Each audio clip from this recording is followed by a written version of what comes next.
నమస్కారం. ఈటీవీ 2 తీర్థయాత్ర కార్యక్రమానికి స్వాగతం. ప్రకృతి రమణీయతతో అలరారుతున్న ప్రసిద్ధ క్షేత్రం కుండేశ్వర్. ఇక్కడున్న మహాశివుడి లీలా విశేషాలు అపారమైనవని భక్తుల విశ్వాసం. పూడేశ్వరుడిగా, కుండేశ్వరుడిగా పూజలందుకుంటున్న మహాశివుని మందిర విశేషాలేమిటో మనం ఇప్పుడు చూద్దాం.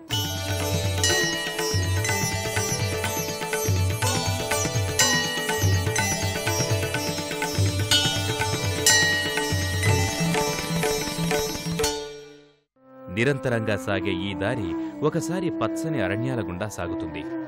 ఒకసారి పక్కనే ఉన్న 2 నదులను కలుపుతూ, మరోసారి పక్కన ఉన్న రాజమహల్ని సృజిస్తూ ముందుకు సాగుతుంది. అదే దారి ఎత్తుపల్లాల్లో ఎక్కడో ఆగిపోతుంది. అప్పుడు కనిపిస్తుంది తీర్థస్థలం. అలాంటిదే బుందేల్ఖండ్లోని ఈ ప్రాంతం. ఒకప్పటి బుందేలుల రాజధాని టీకమ్గఢ్ నుండి లలూపూర్ వైపు 6 కిలోమీటర్లు వెళ్తే వస్తుంది. ప్రకృతి రమణీయతతో అలరారే ఈ స్థలం.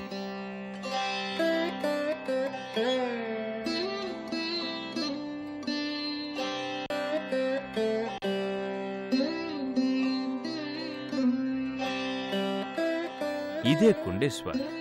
ఇది మహాశివుడి ఆలయం. సుందరంగా అలలతో ఉన్న ఒక కోనేరు, పక్కనే సుందరమైన పెద్ద మందిరం. అదే మహాదేవుని శివాలయం. శివాలయాన్ని తాకుతూ ప్రవహిస్తుంది నది జమద.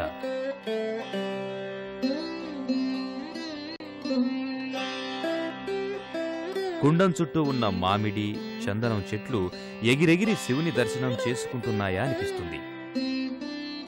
కుండేశ్వర ఆలయంలోని ప్రకృతి సాక్షాత్కారమిది. లీలా సంపన్నుడైన పరమశివుని సాక్షాత్కరింపచేసే కుండేశ్వరాలయం పవిత్రమైనది.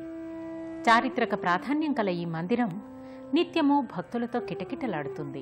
కుండేశ్వర ఆలయంతో ముడిపడి ఉన్న ఒక పౌరాణిక కథ ప్రకారం బాణాసురుని పుత్రిక అయిన ఉష తపస్సుకు మెచ్చిన శివుడు ఇక్కడ ప్రత్యక్షమయ్యారు. ఇది ద్వాపరయుగం నాటి మాట. షోణిక్పూర్ రాజ్యానికి బాణాసురుడు రాజుగా ఉన్నాడు. బాణాసురుని ఒక రాజధాని వాణిపూర్. బాణాసురుడు అప్పుడప్పుడు షోణిక్పూర్ నుండి వాణిపూర్ వస్తుండేవాడు. అలా వస్తున్న బాణాసురుని పుత్రిక ఉషకి ఇక్కడి జమదా నది పక్కన శివుడు ఉన్నట్టు తెలిసి ప్రతిరోజు రాత్రి బాణాపూర్ నుండి కుండేశ్వర్ వచ్చి శివుని పూజించేది. ఉష క్షణకాలంలో ఇక్కడికొచ్చేది. కాని గుప్తచరులు ఇది కనిపెట్టి బాణాసురునికి ఈ విషయం చెప్పారు. పళ్ళెంలో పూజా సామాగ్రి పెట్టుకుని ఈ అర్ధరాత్రి ఉష ఎక్కడికెళ్తుంది తెలుసుకోవటానికి బాణాసురుడు ఉషను అనుసరించి ఇక్కడికొచ్చాడు. ఉష ఇక్కడ శివుని పూజిస్తుంది. శివుడు కేవలం ఉషకు మాత్రమే దర్శనమిస్తున్నాడు. ఇలా ఉష చేస్తున్న పూజా రహస్యం బట్టబయలైంది. అప్పుడు శివుడు ఉషకు చెప్పాడు, నీ పూజ మూలంగా ఇక్కడ ఉన్న నేను బహిర్గతమై భక్తులందరికీ దర్శనమిస్తాను అని. ఆ విధంగా శివుడు ఇక్కడ వెలిశాడు. శివుడు వెలవడం అయితే వెలిశాడు కాని ఆ విషయం చాలా రోజుల తర్వాత ప్రజలకు తెలిసింది. దాదాపు 1500 ప్రాంతంలో ఇక్కడొక బావి ఉండేది. ధరితి పేరు గల మహిళ గొడ్డలితో బావి సమీపంలో కట్టెలు కొడుతుంది.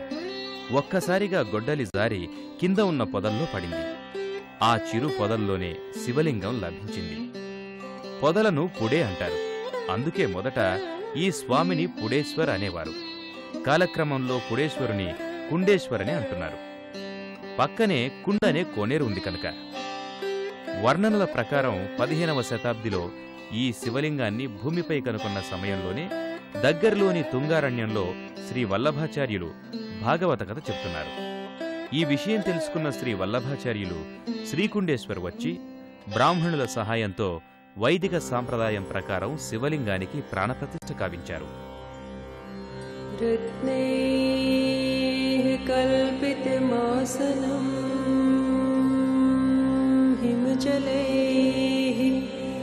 స్నానం చ దివ్యాంబరం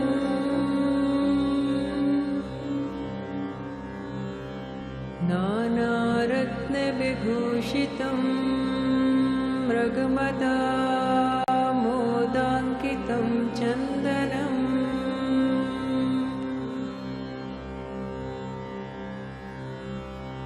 జాతి చంపక బిల్వ పత్ర రచితం पुष्पं च धूपं तथा दीपं देवदयानिधे पशुपते हृत्कल्पितं गृह्यताम्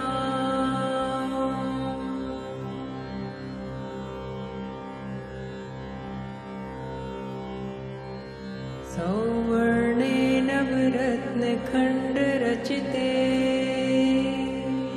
पात्रे घृतं पायसम् भक्ष्यं पञ्चविधं पयोदधियुतं रम्भाफलं पानकम्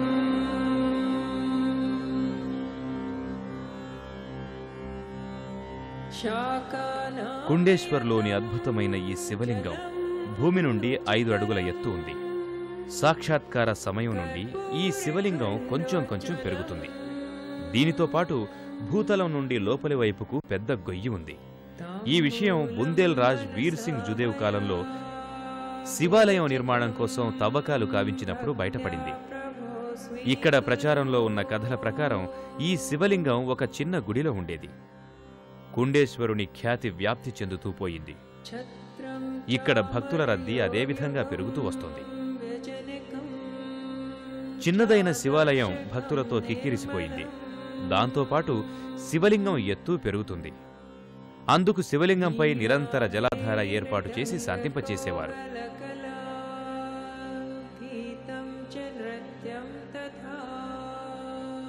ఇక్కడ వారనుకునే దాని ప్రకారం తవ్వకాల్లో పలు జలధారలు బయటపడ్డాయని చెప్పారు. పెరుగుతున్న భక్తుల రద్దీని దృష్టిలో ఉంచుకుని క్రీస్తు శకం 1932లో ఈ కొత్త మందిరాన్ని నిర్మించారు. ఇప్పుడు కుండేశ్వరాలయం చాలా పెద్దదయ్యింది. స్వచ్ఛమైన తెల్లని తెలుపుతో అష్టకోణ ఆకారంలో నిర్మించబడిన ఈ ఆలయ సౌందర్యం చూసి తీరవలసిందే.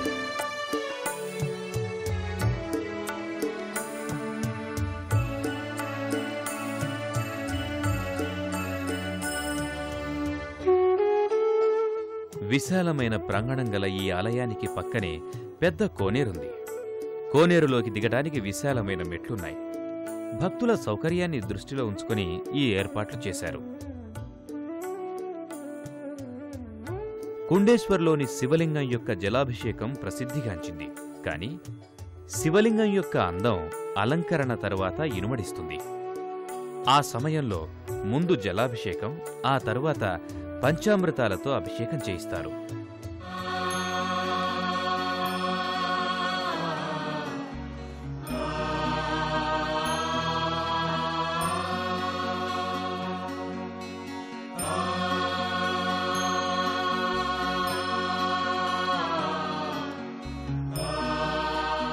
అనంతరం గంధం బొట్టు పెట్టి దేవాదిదేవుడైన శివునికి వస్త్రాలు సమర్పిస్తారు. త్రిలోచనాయ భస్మాంగరాగాయ మహేశ్వరాయ నిత్యాయ శుద్ధాయ దిగంబరాయ తస్మై నకారాయ నమః శివాయ.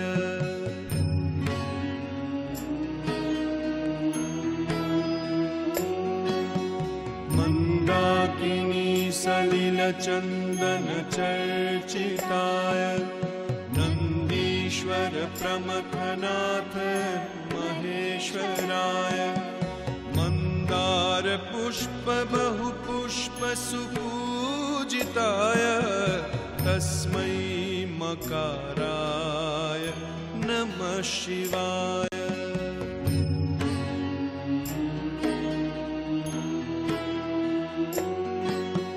शिवाय गौरी वदनाब्जवृन्द सूर्याय दक्षाध्वरन. అలంకరణ తరువాత శివునికి జలాభిషేకం చేయరు. శివాలంకరణ తరువాత పార్వతీదేవికి అలంకరణ చేస్తారు. పార్వతీదేవి శివాలయంలో పక్కనే ఉంది. శివుడు లింగాకారంలోనూ, దేవి పార్వతి విగ్రహ రూపంలోనూ ఉన్నారు. ఈ కుండేశ్వరపై భక్తులకు అనన్య సామాన్యమైన భక్తి శ్రద్ధలున్నాయి. వశిష్ఠ కుంభోద్భవ గౌ सामान्य मुनीन्द्रदेवार्चितशेखराय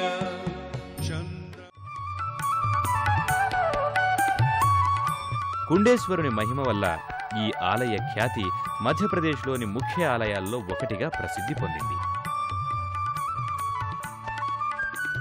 ఇక్కడ శివునితో పాటు బ్రహ్మ, విష్ణువు, కుబేరునికి కూడా పూజలు జరుగుతాయి. అంటే త్రిమూర్తులు ఇక్కడ సర్వదా భక్తుల కోరికలు తీర్చడానికి సన్నద్ధంగా ఉంటారని అర్థం.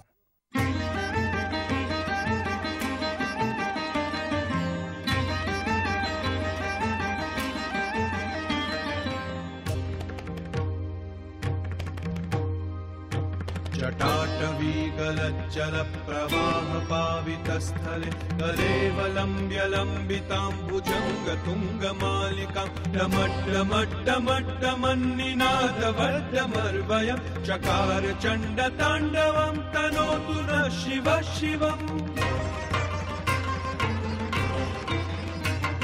जटाकटाह सम्भ्रमभ्रमन्निलिम्ब निर्झरी विलोलवीचि वल्लरी विराजमानमूर्धनि धगद्धगद्धगज्ज्वलल्ललाटपट्टपावके किशोर चन्द्रशेखरे रति प्रतिक्षणं मम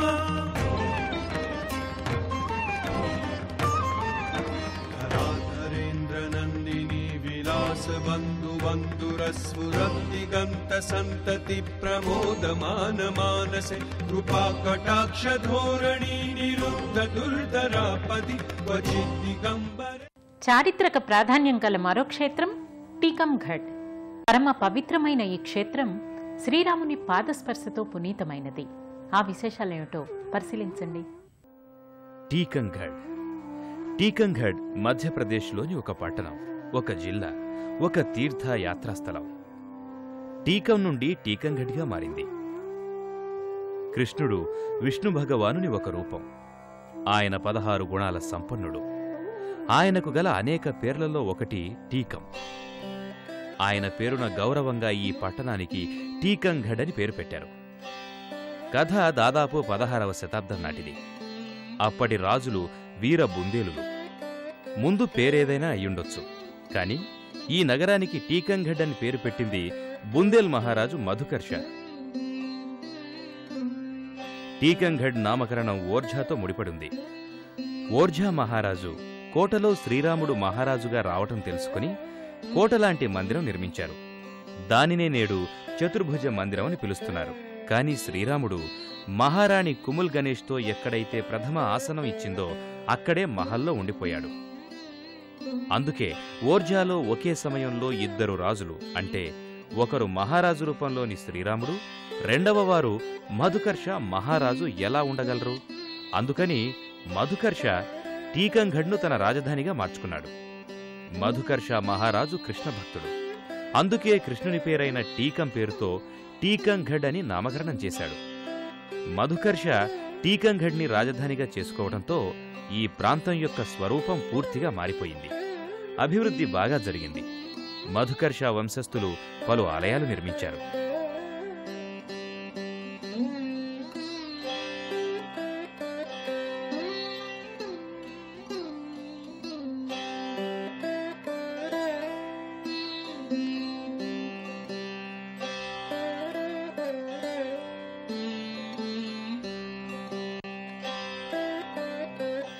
ఆ టీకంఘడ్ మధ్యప్రదేశ్లోని ఒక ప్రముఖ జిల్లా.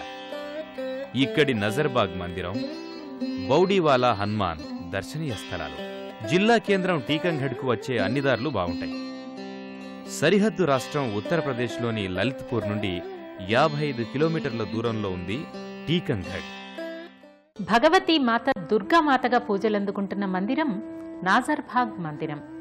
ఈ మందిరంలోని అణువణువు ఆధ్యాత్మికతతో శోభిల్లుతోంది. ఇదే నజర్బాగ్ మందిరం. దీని పేరు వెనుక కూడా ఒక కథ ఉంది. ఆ కథ చతుర్భుజ మందిరం కథ లాంటిదే. మహారాజు మధుకర్ష చతుర్భుజ మందిరాన్ని ఎలాంటి చోట నిర్మించాడంటే కోటలో నుండే మందిరంలోని శ్రీరాముడు కనిపించేలా. అలాంటిదే ఈ మందిరానికి సంబంధించింది ఒక కథ. మహారాజు మధుకర్ష వంశంలోని ప్రముఖుల్లో ఒకరు మహారాజు ధరంపాల్ సింగ్. రాజా ధరంపాల్ సింగ్ 1817 నుండి 1828 వరకు బుందేల్ రాజ్యాన్ని పాలించారు. రాజా ధరంపాల్ సింగ్ ధర్మపత్ని సరోజ్ కుమార్ పర్మార్. సరోజ్ కుమార్ పర్మార్కు ధర్మకర్మలపై అపారమైన ప్రీతి. ఆమె మహారాజా ధరంపాల్ సింగ్ని నజర్బాగ్ మందిర నిర్మాణానికి ప్రేరేపించింది. ఆయన ఆ మందిరాన్ని ఎటువంటి స్థలంలో నిర్మించాడంటే మహారాణికి మహల్ నుండే ప్రతిక్షణం కనిపించే చోట. అందుకే దానికి నజర్బాగ్ మందిరం అని పేరొచ్చింది. నజర్బాగులో మాతా భగవతి దుర్గా రూపంలో పూజలందుకుంటుంది. సుందరమైన దుర్గాదేవి ప్రతిమ ఇక్కడ నెలకొల్పారు. ప్రజలు చెప్పుకునే దాని ప్రకారం మహారాణి కోట నుండి అమ్మవారిని రోజూ చూడటమే కాదు, ప్రతిరోజూ పూజకి వచ్చేది. ఈ మందిరంలోని దుర్గామాతని రాజ్యలక్ష్మిగా భావిస్తారు. శరన్నవరాత్రుల్లో దుర్గామాత మందిరం భక్తులతో కిటకిటలాడుతోంది. ఆ సమయంలో ఇక్కడ శతచండీ యాగాన్ని నిర్వహించడం ఓ సాంప్రదాయంగా వస్తోంది. ఆ విశేషాలేమిటో పరిశీలించండి. చైత్ర శరద్ నవరాత్రుల్లో దుర్గాదేవికి విశేష పూజలు అర్చనలు జరుగుతాయి. ఆ సమయంలో ఇక్కడ శతచండీ పారాయణం నిష్టగా జరుగుతుంది.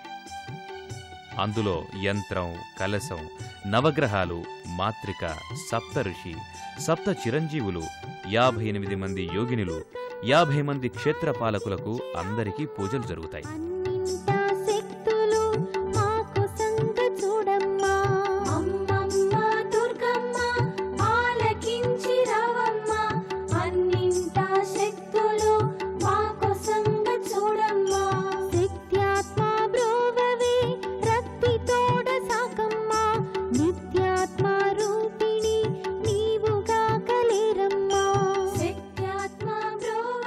అప్పుడు అఖండ జ్యోతి ప్రజ్వలనం చేస్తారు. అప్పుడే దేవికి వివిధ రకాల పూజలు జరుగుతాయి. ప్రతిరోజు ఉదయం సాయంత్రం దేవికి హారతి ఇస్తారు. ఆ సమయంలో నగరంలోని భక్తులు చాలామంది హారతిలో పాల్గొంటారు.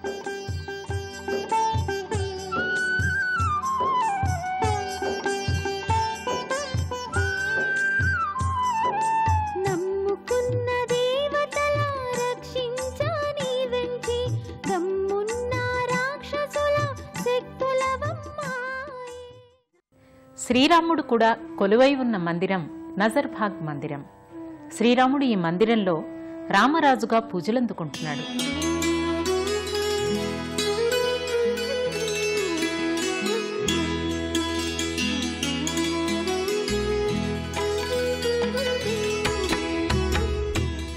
నజర్బాగ్ మందిరంలో రామరాజుకి కూడా ఆసనం ప్రతిష్ఠించారు. అక్కడ మహారాణి కుమల్ గణేష్ ఉత్తరప్రదేశ్లోని సరయూ నదిలో నుండి తెచ్చిన రామరాజ విగ్రహం ప్రతిరూపం ఇక్కడుంది.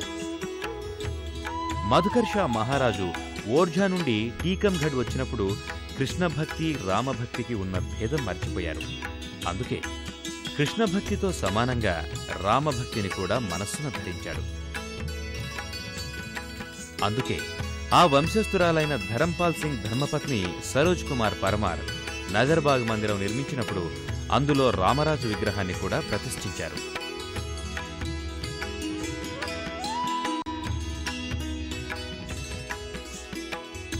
నజర్బాగ్ మందిరంలో రాముడు మహారాజుగా తన సమస్త బంధుగణంతో విగ్రహ రూపంలో ఉన్నాడు. అది చూసి తీరవలసిందే. రామనవమికి ఇక్కడ విశేష పూజలు అర్చనలు జరుగుతాయి. సంకటమోచన హనుమంతుని మందిరం అతి ప్రాచీనమైనది. ఇక్కడున్న హనుమంతుని విగ్రహ దర్శనం వైవిధ్యమైనదిగా విశేష ప్రాచుర్యాన్ని పొందింది. సైన్య సమేతంగా అభిరావణుని సంహరించిన సంకటమోచన్ హనుమాన్ గురించి ప్రపంచానికంతా తెలుసు. ఆ హనుమాన్ దర్శనానికి ఈరోజు మనం వెళ్తున్నాం. టీకంఘడ్ నుండి 4 కిలోమీటర్ల దూరంలోని బౌడీ గ్రామంలో వెలసిన హనుమంతుడు అహిరావణుని హతమార్చిన హనుమంతుడు ఒక్కరే. అహిరావణుడు రామలక్ష్మణులను తీసుకుని పాతాళానికి వెళ్ళినప్పుడు హనుమంతుడు ఈ రూపంలోనే పాతాళానికి వెళ్లి అహిరావణ్ణి సంహరించాడు. సుందర ఉద్యానవనం మధ్యలో విశాలమైన మందిరం, గర్భగుడిలో సుందరమైన అద్భుతమైన హనుమంతుని విగ్రహం. ఇలాంటి విగ్రహాలు చూడటానికి తక్కువగా కనిపిస్తాయి.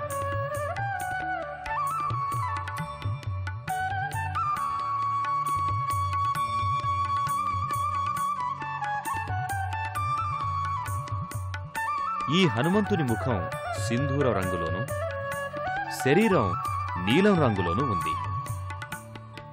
ఈ ప్రతిమ అతి ప్రాచీనమైనదిగా చెప్పబడుతోంది. ఈ విగ్రహం 5000 సంవత్సరాల పురాతనమైంది. భగవంతుని సృష్టి ఈ విగ్రహం. బౌరిలోని ఆంజనేయ స్వామి ముద్ర కూడా రహస్యమే. ప్రమాణాల ప్రకారం ఇక్కడి ఆంజనేయ స్వామి అత్యంత ఉత్సాహంతో ఉన్న ముద్ర ఇది. బౌరి అంటే ఆనందం.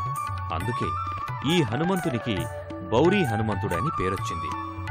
ఆయన పేరున ఈ గ్రామానికి బౌరీ గ్రామం అని పేరు. రామభక్తుడైన హనుమంతుని ఈ రూపం దర్శనం వేరే చోట దాదాపు దుర్లభం. అందుకే ఈ హనుమాన్ దర్శనానికి దూర దూరాల నుంచి భక్తులు వస్తారు.